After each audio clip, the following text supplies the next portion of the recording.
There's a quiet realization that usually hits us in the first few days of a new year. After the parties end and the Happy New Year texts stop rolling in, the silence sets in. And in that silence, you start to see things clearly.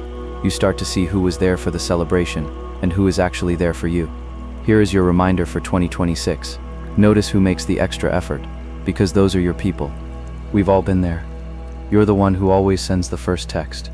You're the one who coordinates the plans. You're the one who remembers the birthdays and asks, "How are you really doing?"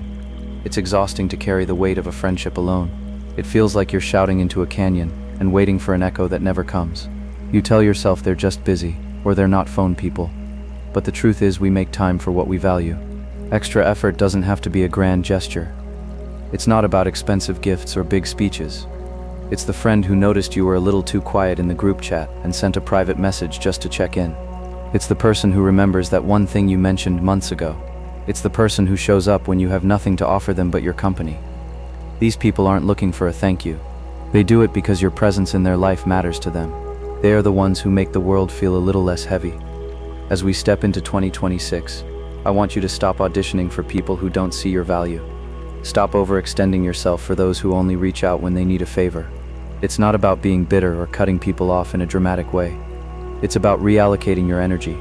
Take that massive amount of love and effort you've been giving to the maybe people and pour it into the absolutely people, the ones who make the effort, the ones who choose you back. Look at your life right now. Look at your phone. Look at your memories from this past week. Who was there? Who reached out? Who made the effort? Hold on to them. Because in a world full of temporary connections, the people who make the effort are the only ones who truly matter. Notice them. I appreciate them. Be that person for them too.